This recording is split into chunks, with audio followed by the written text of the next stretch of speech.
Now you know the basics, the greetings, body language, the tone you use. Let's put it together and practice your business English skills. First thing you want to do is start with a positive greeting, using an appropriate and warm salutations based on the time of day or context. So here are some examples, and make sure to repeat after me. Good morning, it's a pleasure to meet you. Good morning, it's a pleasure to meet you. Hello, how are you doing today? Hello, how are you doing today? Hi, I hope you're having a good day. Hi, I hope you're having a good day. Once you've done that, it's time to state your name clearly. In formal business English settings, it's best to introduce yourself with your first name and last name, especially if you're meeting someone for the first time. So let's practice, and remember to repeat after me. Hello, my name is your name. Hello, my name is your name. Hi, my name is full name. Nice to meet you. Hi, I'm full name. It's nice to make your acquaintance. Once you've done that, it's time to mention your role within the organization by briefly explaining your role or position in the company. This gives the person context about who you are and what you do. Now let's practice, and remember to repeat after me.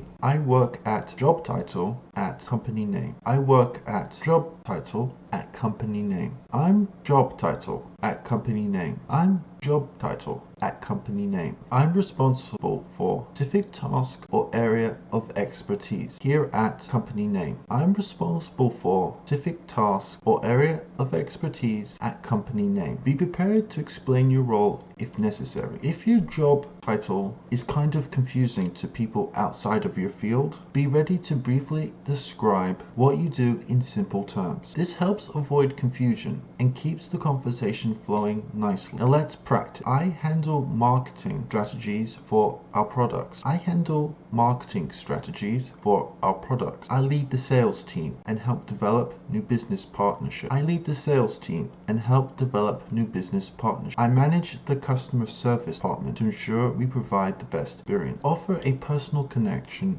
if relevant. If appropriate, depending on the context, you can share a personal touch to make the conversation more engaging. Mention a common interest, previous experiences, or mutual connection, especially if you're in a meeting or networking with a new person in a more informal setting. Now let's practice. I've heard a lot about your work in Pacific area. I'm really excited to finally meet you. I've heard a lot about your work in Pacific area. I'm really excited to meet you. I recently attended the industry conference and was looking forward to meeting like-minded professionals. I recently attended the industry conference and I was looking forward to meeting like-minded professionals. I have been at the company for X. I've had the pleasure of working on several interesting projects. I've been with the company for 8 years and I've had the pleasure of working on several interesting projects. Use their name and acknowledge them. In business conversations, it's important to acknowledge others, so make sure to mention their name when possible. It creates a more personal connection. Now let's practice. It's great to meet you. Their name. It's great to meet you. Their name. I'm looking forward to working together. Their name. I'm looking forward to working together. Their name. Thanks for taking the time to meet. Their name. Thanks for taking the time to meet. Their name. End with a positive closing statement. After you've done all of this, it's time to leave with a good impression by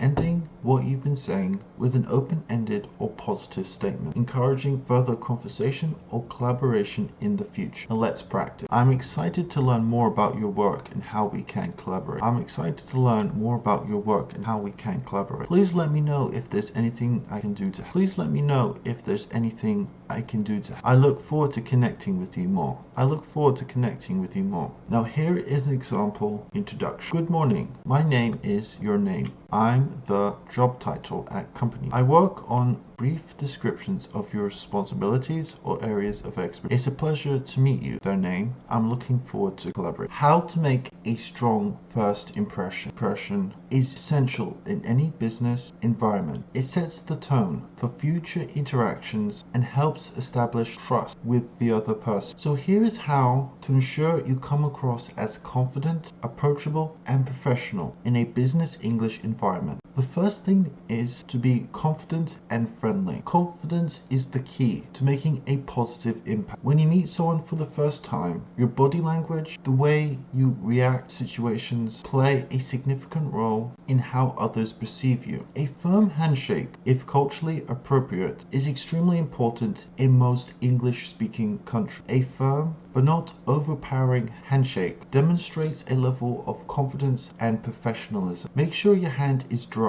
and grip is firm but not too aggressive. A weak handshake can show a lack of confidence, while a too strong of a grip is uncomfortable. Depending on where you're from, this next tip might be difficult, but that's to maintain eye contact. This is extremely important in Anglo-speaking countries because it shows that you are engaged in the conversation and that you're listening to the other person. Try to avoid looking around the room or down at the ground, as this can make you appear uninterested or shy. Smile. A warm smile shows friendliness and approachability, and again, this might feel uncomfortable depending on where you're from. But in most Anglo-speaking countries, particularly in the United States, a smile creates a more relaxed atmosphere and shows to the American businessman that you're excited to connect. And use open body language. Sit or stand with an open posture, avoiding crossing your arms, which can make you seem closed off or defensive. Lean slightly forward during the conversation to show interest and engagement. Next, speak clearly. Effective communication is the heart of any first impression. Speaking clearly ensures that your message is easily understood, and this is important in reflecting professionalism. So start by projecting your voice and making sure that it's audible and understandable for the listener without shouting. Try to sit up straight to allow for proper breath control, and try to talk from the lower part closer to your stomach to project your voice. Pay attention to your tone and pitch. Use a steady tone to ensure authority and clarity. Avoid speaking with a monotone, that is, not changing pitch of your voice, so how loud and low it is, or avoid speaking too quietly that the native speaker can't understand you. And pace your words. Avoid trying to speak too quickly, as this can lead to misunderstandings and make you sound rushed or anxious. On the other hand, avoid speaking too slowly, as that may seem unnatural or make the listener lose interest in what you're saying. Try to aim for a moderate pace, giving enough time for the person or people you're speaking to process the information and respond. Make sure to pronounce each word clearly and avoid mumbling or slurring your speech. This will help others understand you, especially in professional settings where clarity is important. And make sure to use polite greeting, as first impressions are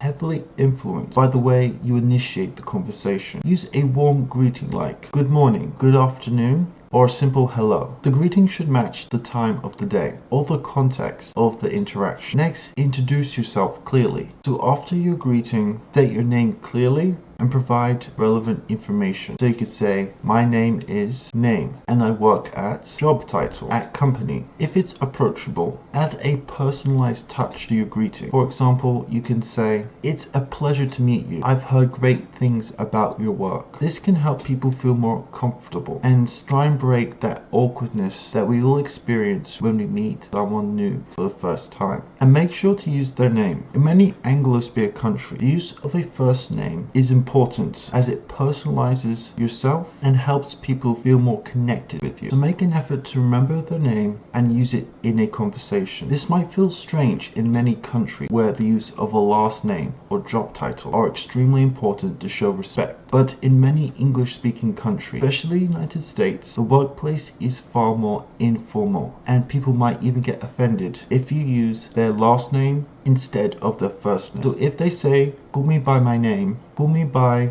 first name, make sure to do it, as this is considered polite. And in the US, the workplace doesn't have the same formality as in many other countries. Essential phrases for leading and participating in business meetings. As a meeting leader or participants, using clear and effective language will ensure that discussions are productive and that everyone's input is valued. So here are some phrases for leading the meeting, starting with the beginning of it. Good morning, good afternoon everyone. Let's get started. Thank you for joining today's meeting. I hope everyone is doing well. I'd like to start reviewing the agenda for today's meeting. Here are some phrases for then setting the agenda. The purpose of today's meeting is to discuss topic. We should focus on specific issue, and by the end we should have a clear action plan. Let's begin with agenda items. Here are some phrases for encouraging participation. I'd like to hear everyone's thoughts on this. Please feel free to add anything as we go along. Does anyone have any questions before we move on?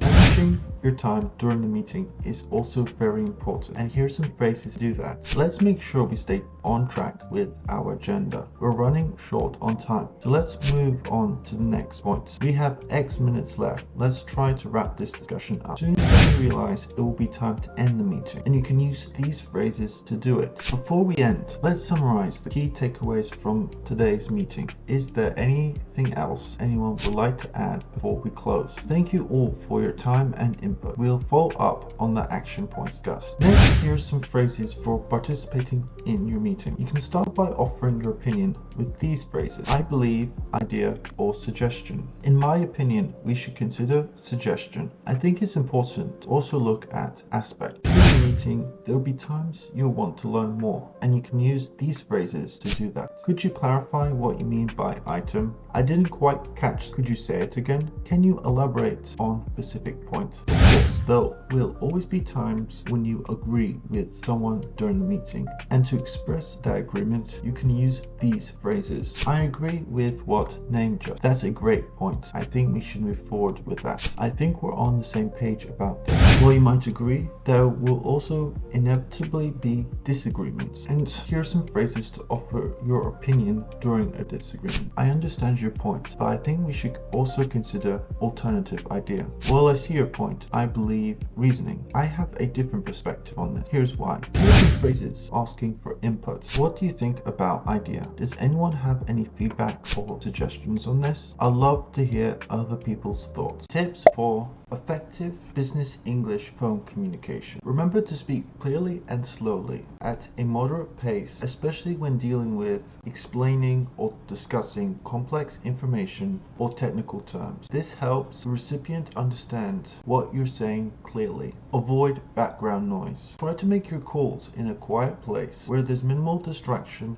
and outside noise, which can affect how well the listener can hear you. Always stay professional. Maintain a polite and professional tone, even if you're calling to someone you've spoken to many times. Be prepared. Have key points or questions ready before making the call to avoid forgetting important details. Summarize key points. At the end of the call, summarize the main points discussed to confirm that both parties understood and are on the same page. Tips for clarity, tone, and professionalism in email writing. Writing a good professional email isn't just about having good grammar, but also an understanding of tone, clarity, and how to maintain professionalism in your writing. So here are some key tips to help you craft your emails that are clear, polite, and convey your message effectively. Clarity. Be direct and to the point. Try to avoid overly complex sentences or highly technical words that could confuse the reader. Stick to clear, simple language. Make your point early in the email. Don't bury it in the middle or the end. So for example, instead of saying, I just wanted to ask if you might be available for a brief chat regarding the matter we discussed previously, instead you can say, could we schedule a time to discuss specific topic? Make sure to use proper structure. Break up your email into smaller paragraphs, ideally focusing on one point per paragraph. This will make it easier to read and understand. If your email includes multiple requests or pieces of information, use bullet points or numbered lists to organize it clearly. Avoid ambiguity. Be specific about dates, times, locations, and actions. If you are asking for a reply, state clearly what you need and by when. For example, instead of saying, please let me know your thoughts, instead say, please let me know your availability for a meeting by Friday. And make sure to proofread for errors. Typos, grammatical errors, and unclear phrases can confuse your reader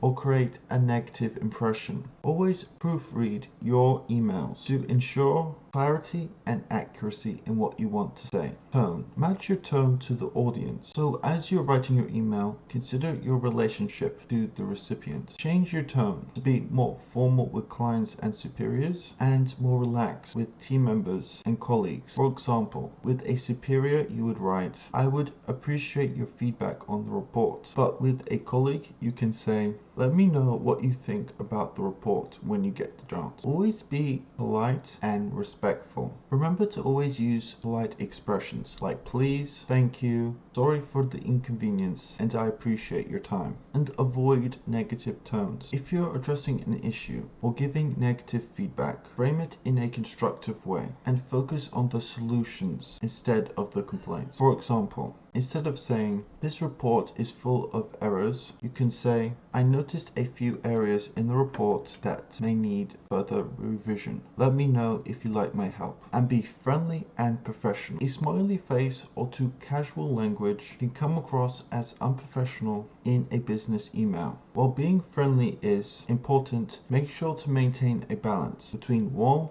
and professionalism. Make sure to use formal greetings and sign-offs. Starting and ending your email with a professional greeting and closing really improves your credibility, which is especially important as a non-native international professional. For greetings, you can say Mr. Smith or hello name. Sign-offs, you can say best regards, sincerely, or kind regards. Avoid emojis and overly casual language. Emojis can be way too informal in professional communication, so keep your language polished and respectful, even if you have a friendly relationship with the recipient. Use correct titles and names. Address your recipient with the correct title, Mr., Miss, Doctor, etc., unless they have explicitly told you otherwise. If you're unsure, it's always safer to use the more formal version. And make sure to be mindful of cultural differences. Tone and formality can change depending on the culture. What might seem appropriate in one culture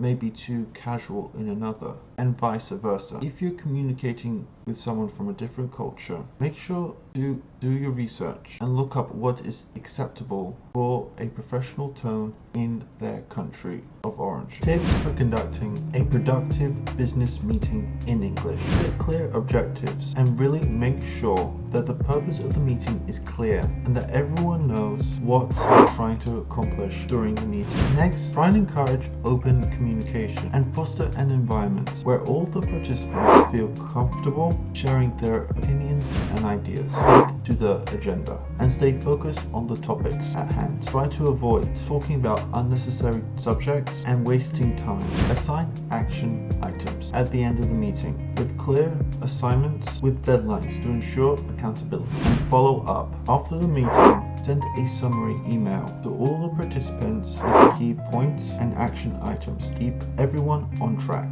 The first thing is subject line. The subject line is the first thing your recipient will see, so it should clearly reflect the content in your email. A good subject line will grab attention and provide the recipient an idea of what to expect. Some examples are meeting request, follow up on. Once you have written your subject line, it's time for the greeting. A polite greeting will set the tone for the email. The formality of your greeting will depend on the kind of relationship you have with the receiver and the context of the communication. Some formal greetings include dear recipient's name, hello recipient's name, good morning recipient's name, to whom it may concern. Use this only when you don't know the name of the recipient. And an informal greeting can include hi recipient's name, hey recipient's name. Once you've done your greeting, it's time for the opening line. The opening line of your email should provide context for why you are writing to them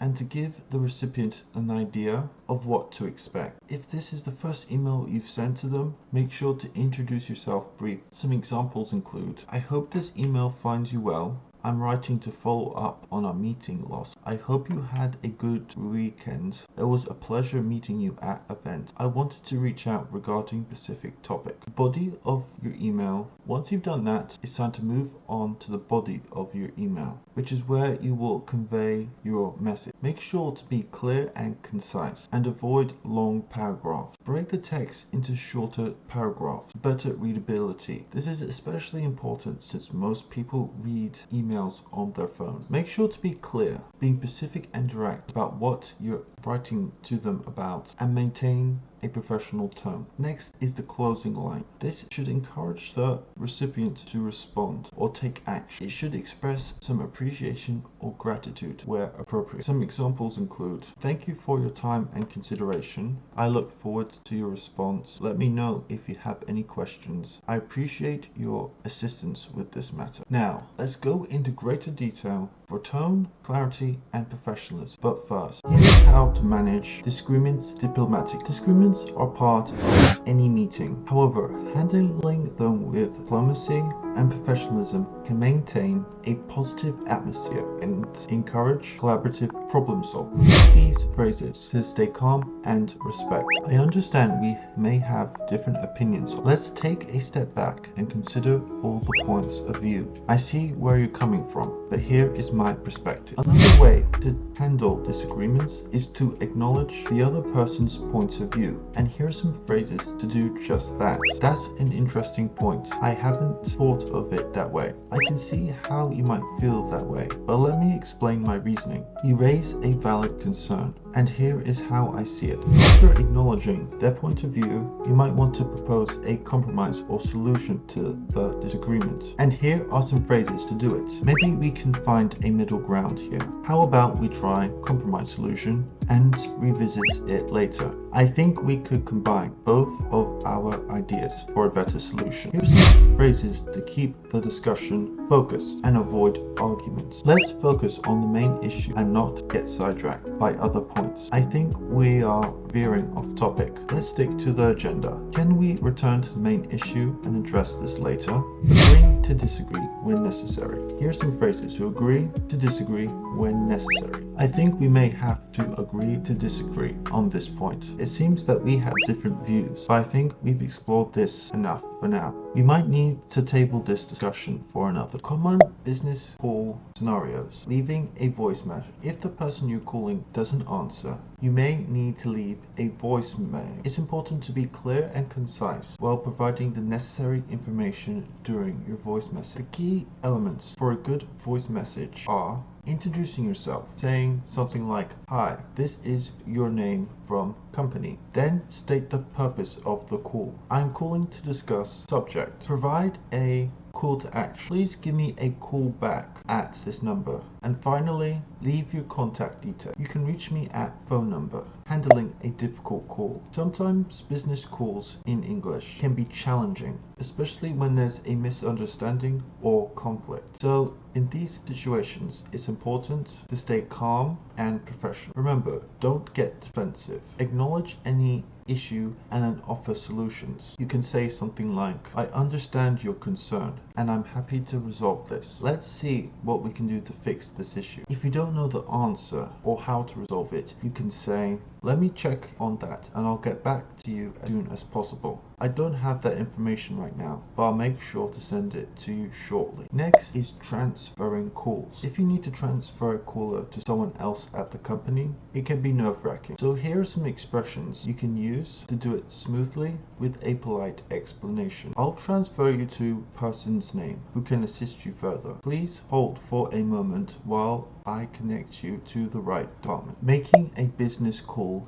in English. When making a business call, the first impression is often the most important. You need to be clear, concise, and professional the moment the phone is answered. So you need to prepare before the call. Know the purpose and be clear for the reason for your call, whether it's to make an inquiry on behalf of the company, set up a meeting, or follow up on a previous conversation. Preparation is what will make you more confident during the call. Have information ready. If you need to reference a specific detail, such as dates, numbers, or documents, have them ready and available for calling. And set a goal. Determine what you want to achieve by the end of the call before you make it. So this could be scheduling a meeting, confirming details, or getting feedback. Key phrases for making calls in English. Here are some greetings and introductions you can use. Good morning, good afternoon. This is your name from company name. Hello, my name is your name and I'm calling about subject. Here are some phrases stating the purpose of the call. I'm calling to discuss subject. I want to follow up on previous conversation. I'm reaching out to schedule a regular meeting topic. Making a request or asking for an action. Could you please send me document information? Would it be possible to schedule a meeting on date? I was hoping to get your feedback on topic. Here are some phrases for handling a voicemail if the person is unavailable or doesn't pick up the phone. I'm sorry I missed you. Please give me a call back at phone number when you have a chance. Please leave a message with your contact details and I'll get back to you as soon as possible. Answering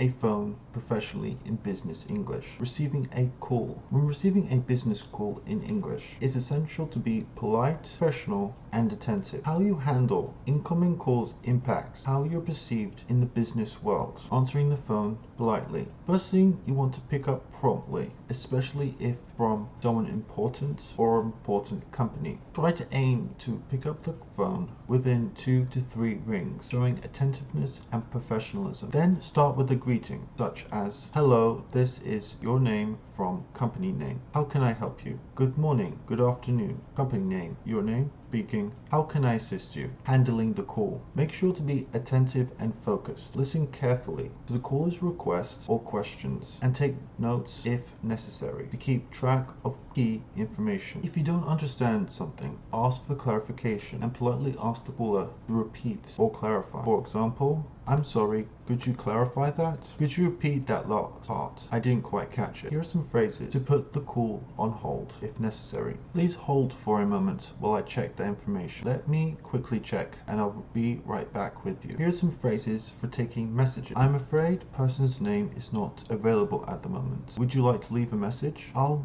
make sure person's name gets your message and returns your call as soon as possible. And then it's time to end the call politely using these phrases. Thank you for calling. Have a great day. I appreciate your time. Goodbye.